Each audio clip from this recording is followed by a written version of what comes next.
Assalamualaikum warahmatullahi wabarakatuh. Perkenalkan, nama saya Medi Fatriani dari Prodi Keperawatan tingkat 1 kelas B dengan NIM 22020164 dengan mata kuliah Keperawatan Dasar, dosen pengampu Ibu Nius Isnaniar Hanis Escape MK.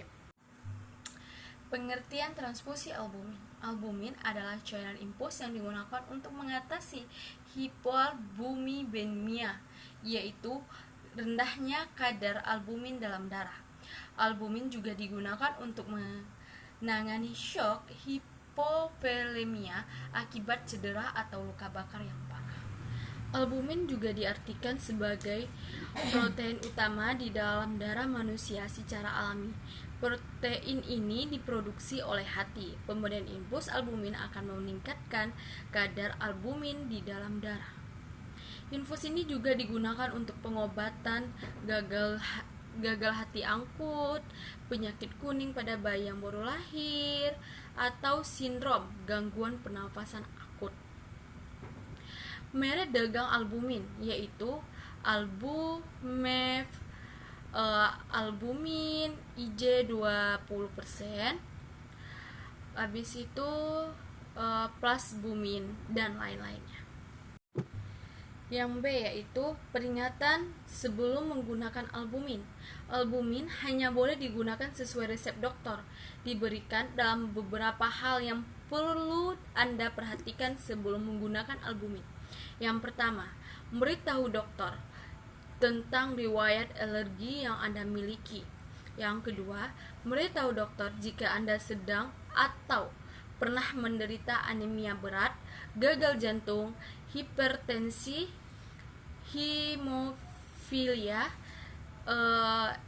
edema paru, penyakit ginjal, atau sedang tidak bisa buang air kecil.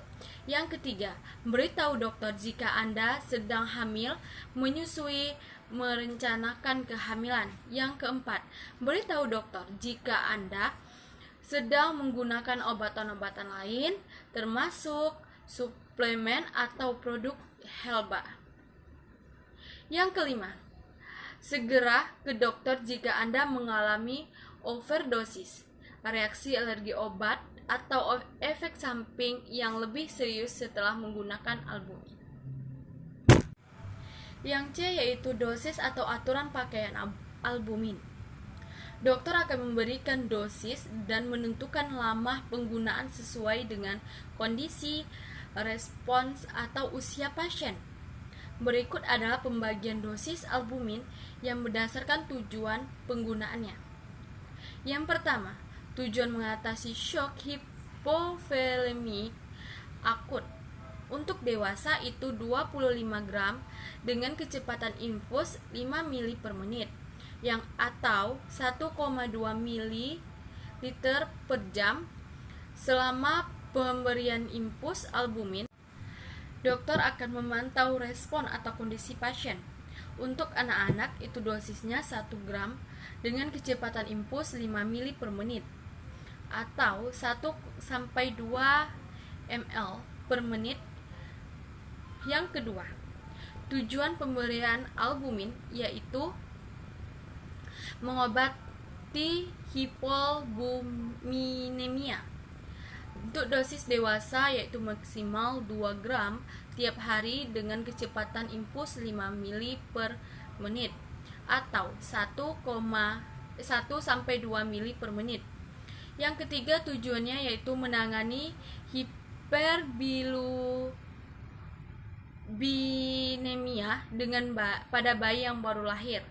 Pada bayi yang baru lahir, itu dosisnya 1 gram yang diberikan sebelum transfusi luka dengan kecepatan infus 5 ml per menit atau 1 sampai 2 ml per menit. Yang ketiga, tujuannya yaitu mengatasi sindrom gangguan pernafasan akut. Dosisnya untuk yang dewasa yaitu 25 gram tiap 8 jam diberikan dengan infus selama 30 menit selama 3 hari. Yang D yaitu cara menggunakan albumin dengan benar. Albumin hanya dapat diberikan oleh dokter atau petugas medis di bawah pengawasan dokter. cairan albumin akan disuntikkan ke pembuluh darah melalui impuls. Dokter juga akan memeriksa dan memantau pernafasan, denyut jantung, tekanan darah, kadar elektrolit, dan fungsi ginjal. Selama Anda menjalani pengobatan dengan albumin, selalu konsumsi air putih yang cukup untuk menurunkan risiko terjadinya hidrasi dan gangguan fungsi ginjal selama menjalani pengobatan dengan albumin. Yang yaitu interaksi albumin dengan obat-obatan lain. Ada beberapa efek samping interaksi obat yang dapat terjadi jika albumin digunakan bersama obat-obatan lain. Jika albumin diberikan bersama cairan steroid yang lain, risiko terjadinya hemolisis atau rusaknya sel darah akan meningkatkan. Selain itu, penggunaannya bersama ACE inhibitor bisa meningkatkan risiko terjadinya efek samping yang fatal.